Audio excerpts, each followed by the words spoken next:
Bismillahirrahmanirrahim. Assalamualaikum warahmatullahi wabarakatuh. Sebelumnya perkenalkan, nama saya Triani Husnul Khotimah dari kelas PAI 5C dengan NIM 12020202180. Di sini saya akan membawakan, memaparkan sebuah materi eh, tentang pemikiran filsafat Ibnu Miskawai sebagai salah satu bentuk tugas ujian tengah semester mata kuliah Filsafat Islam yang diampu oleh Bapak Dr. Haji Hasan Basri MAG dan Bapak Haji Yudi Irfan Daniel SSI MAG. Baik, untuk mengefektifkan waktu, langsung saja pada pemaparan materi ya. Uh, Baik, yang pertama yaitu ada riwayat hidup Ibnu Miskawai. Nah, jadi uh, beliau ini adalah seorang filsuf yang luar biasa. Beliau dikenal juga sebagai seorang bapak etika, seorang filsuf moral atau akhlak. Nama lengkapnya yaitu Ahmad bin Muhammad bin Yakub bin Miskawai. Beliau dilahirkan di kota Rey dan lahir pada tahun 932 Masehi. Nah, beliau ini termasuk orang yang bisa dibilang panjang umur ya, karena wafatnya itu pada tahun 1030. Jadi sekitar beliau hidup sekitar 98 tahun ya. 98 tahun hidup dan 2 tahun lagi satu abad, hampir satu abad ya umur beliau, Masya Allah. Dan di sepanjang hidupnya itu beliau itu diisi oleh kegiatan yang produktif, yang bermanfaat, yang positif ya. Jadi sangat bermanfaat sekali ya hidupnya gitu. Nah, lalu selanjutnya Ibnu Miskawai ini kan dilahirkan di kota Rey. Lalu beliau hijrah, hijrah ke Baghdad dan tumbuh kembang di sana. Eh, nah, di Baghdad itu beliau bertemu dengan seorang guru yang mengajarinya tentang sejarah, sejarah Tarikh At-Tabari. Nah, gurunya itu bernama siapa? Abu Bakar Al-Qadi. Dan selain bertemu dengan gurunya yang mengajarkan sejarah, beliau juga bertemu dengan Ibnu Khomar. Beliau adalah seorang ahli filsafat yang banyak menerjemahkan karya-karya Aristoteles. Nah, dari Ibnu Khomar ini beliau mengenal filsafat Yunani ya, dan Ibnu Miskawai juga membaca banyak membaca dan membahas karya-karya tulis filsuf Muslim yang lainnya seperti Al-Kindi dan Al-Farabi dan yang lainnya. Nah, jadi Ibnu Miskawah ini adalah seorang ulama besar, seorang ulama besar dan juga PNS ya. Nah, jadi beliau itu kenapa disebut PNS? Karena beliau itu kerja di pemerintahan dan uh, masa hidupnya itu beliau hidup di masa dinasti Buaihi. Nah, jadi Ibnu Miskawai ini mengabdi pada amir-amir dari dinasti Buaihi dan mereka itu adalah orang-orang Syiah. Dia mengabdi pada seorang amir yang bernama Adud Ad-Daulah itu. Lalu Ibnu Miskawai juga beliau dijuluki sebagai Al-Khazin atau yang artinya bendahara. Tapi bendahara di sini itu bukan bendahara yang megang uang gitu, yang kan bendahara itu selalu identik dengan uang ya. Tapi beliau itu bukan bendahara yang megang uang, tapi yang dimaksud Al-Khazin di sini yaitu sebagai penjaga harta karun Adud Ad-Daulah yang berupa buku, yang berbentuk buku. Nah, jadi khazin di sini yaitu adalah khazin al-ilm atau bendahara ilmu, bendaharawan ilmu. Eh, Ibnu Miskawi ini ditugasi sebagai kepala perpustakaan di dinasti Buahiyah oleh ad-daulah. Nah, eh, lalu eh, Ibnu Miskawi ini seperti yang sudah saya sampaikan sebelumnya, beliau itu hidupnya panjang ya, produktif. Eh, Beliau banyak mengarang kitab, banyak mengarang buku gitu. Baik itu yang tentang bukunya itu tentang metafisika, tentang fisika, ruh, sejarah, dan yang paling fenomenal dari karyanya itu adalah filsafat akhlak, Tahdzib al-Akhlak. Dan itu ditulis oleh beliau di usia-usia akhir, di usia 80-an. Jadi ya, Masya Allah sangat luar biasa sekali beliau ya. Jadi di akhir-akhir hidupnya, beliau menulis sebuah karya yang sangat bermanfaat untuk kita ya, yaitu uh, filsafat akhlak. Nah, ya itu mungkin untuk sekilas untuk riwayat hidup beliau. Baik, pembahasan selanjutnya yaitu mengenai filsafat Ibnu Miskawai. Pemikiran filsafat Ibnu Miskawai. Yang pertama yaitu ada filsafat ketuhanan. Jadi bagaimana eh, pandangan beliau tentang Tuhan, cara memandang beliau tentang Tuhan. Nah, jadi menurut Ibnu Miskawai, eh, Tuhan itu sangat mudah untuk dikenal ya. Why? Kenapa? Karena menurutnya mengenal Tuhan itu hanya dengan melalui ciptaannya. It's very very simple, sangat simple ya. Jadi dengan melihat apa yang ada di alam semesta ini, kita sudah tahu berarti ada Tuhan, ada yang menciptakan gitu. Eh, Misal, ini di depan saya ada pulpen. Nah, kenapa ada pulpen? Karena ya ada yang produksi gitu, ada yang bikin. Nah, kenapa ada bumi? Kenapa ada udara? Kenapa ada planet gitu? Kenapa ada matahari dan yang lain sebagainya? Ya karena ada yang menciptakan. Sesimpel itu, yaitu karena ada yang menciptakan, yaitu Tuhan. Jadi sesimpel itu menurut Ibnu Miskawai. Eh, oleh karena itu, eh, kata Ibnu Miskawai ini agama dan filsafat itu sama gitu. Eh, Sama menggunakan akal. Agama kalau gak pakai akal ya gak akan nyampe, dan filsafat juga yang filsafat yang menggunakan akal itu akan sampai pada kebenaran yang hak seperti itu. Itu menurut Miskawai. Eh, Lalu selanjutnya beliau juga berpandangan bahwa Tuhan itu adalah zat yang jelas dan tidak jelas. Nah, maksudnya bagaimana yang tidak jelas? Kalau yang zat yang jelas itu kan udah jelas gitu ya.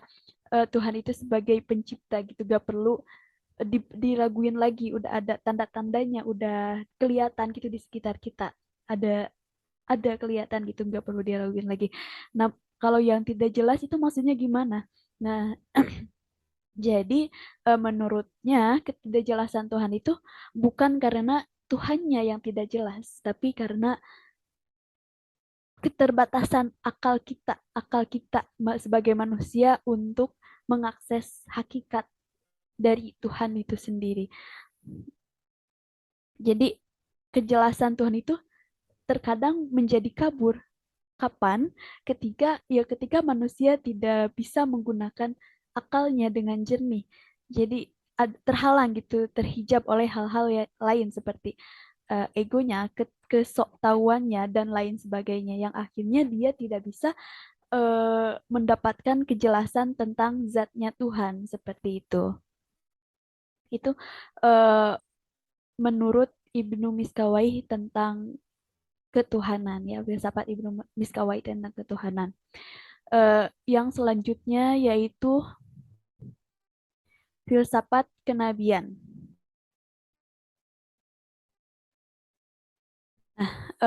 Menurut Ibnu Miskawai, nabi itu adalah manusia pilihan yang memperoleh hakikat-hakikat kebenaran karena pengaruh akal aktif atas daya imajinasinya. Jadi, nabi itu adalah, menurut beliau, nabi itu adalah seorang muslim yang memperoleh hakikat kebenaran. Nah, dan ini juga diperoleh oleh para filosof. Perbedaannya yaitu terletak pada teknik memperolehnya, terletak pada cara memperoleh hakikat itu sendiri. Kalau nabi eh, kalau nabi itu di apa langsung dikasih oleh Allah gitu, langsung dianugerahi oleh Allah. Sedangkan kalau filsuf itu berusaha sendiri gitu, berusaha sendiri untuk memperoleh hakikat kebenaran itu. Jadi menurut beliau filosof sejati dengan nabi itu levelnya sejajar, levelnya sejajar. Kata Ibnu Miskawai seperti itu. Itu untuk filsafat kenabian. Selanjutnya yaitu mengenai emanasi. Nah, eh, menurut Ibnu Miskawai, entitas pertama yang memancar dari Allah Ta'ala itu adalah akal aktif. Jadi tanpa energi apapun. Yaitu kodim, sempurna itu. Dan tidak berubah. Nah, kemudian dari akal inilah eh, timbul jiwa. Nah, terus dengan jiwa perantara jiwa pula timbullah sebuah planet. Nah, itu emanasi menurut Ibnu Miskawai. Selanjutnya yaitu mengenai filsafat jiwa. Nah, eh, menurut beliau dalam pandangan beliau tentang jiwa, eh, menurutnya jiwa itu terbagi menjadi tiga bagian. Yang pertama yaitu ada an-nafsul al-bahimiyah, yaitu nafsu kebinatangan yang buruk. Dan ini merupakan potensi yang sangat rendah gitu ya, nafsu yang terendah gitu. Yang urusannya itu hanya hanya fisik, hanya tentang fisik, yaitu makan, minum, dan seks. Nah, jadi di titik ini manusia dan hewan itu sama gitu, nggak ada bedanya. Terus yang kedua ada eh, an-nafsu as-sabu'iyah, an-naf as-sabu'iyah, potensi berani. Nah, ini merupakan nafsu binatang buas yang sedang, pertengahan, jadi pertengahan lah. Jadi di sini itu seseorang itu sudah ada rasa ingin dihormati gitu, ingin berkuasa dan lain sebagainya. Kayak binatang buas saja gitu, kalau gak menguasai ya berkuasa gitu. Terus yang ketiga yaitu ada an-nafsu an-nafs an-natiqah, eh, potensi berpikir. Jadi jiwa yang cerdas yang baik. Nah, ini merupakan menempati posisi tingkatan potensi tertinggi ya, yang lebih baik dari yang kedua sebelumnya. Nah, jadi di posisi ini manusia itu melihat sesuatu bukan hanya dari bentuk materialnya saja, tetapi sudah masuk pada hal yang imaterial. Jadi misalnya kalau kita melihat apa ya, kursi misalnya. Nah, itu yang terlihat bukan hanya kursinya saja gitu, tapi yang kita lihat dari kursi itu, oh, di balik pembuatan kursi itu ada proses yang sangat rumit. Oh, di balik pembuatan kursi itu ada kreativitas yang luar biasa. Oh, di balik pembuatan kursi itu ada seorang manusia yang punya akal yang cerdas, dan di balik itu ada zat yang menciptakan manusia itu. Jadi sudah sampai ke titik itu gitu pemikirannya. Seperti itu. Nah, dan juga eh, menurut Ibnu Miskawai, beliau menyebutkan bahwa manusia itu ada dua, ada jasad dan ada ruh atau jiwa. Nah, dua-duanya ini bergerak gitu, hidup. Selanjutnya yaitu filsafat akhlak menurut pandangan Ibnu Miskawai. Nah, jadi menurut beliau akhlak itu adalah keadaan jiwa yang menggerakkan manusia untuk melakukan sesuatu tindakan tanpa pemikiran dan tanpa pertimbangan. Jadi secara spontan. Eh, Orang yang suka menolong itu karakternya empati dan peduli. Misalnya ada orang yang naik motor, terus pas di jalan itu ketemu mobil yang eh, mogok gitu. Nah, dengan karakternya yang suka menolong, eh, jadi si orang ini tuh tanpa berpikir panjang gitu, tanpa ada pemikiran nanti nanti kalau saya nolong ya bakal telat, atau nanti gimana-gimana gitu ya, tanpa ada pemikiran seperti itu. Jadi dia langsung meminggirkan motornya, langsung turun dari motornya dan eh, langsung menolong yang mobil mogok itu tadi. Seperti itu. Jadi eh, tanpa ada pemikiran dan tanpa ada pertimbangan langsung ditolong aja gitu ya.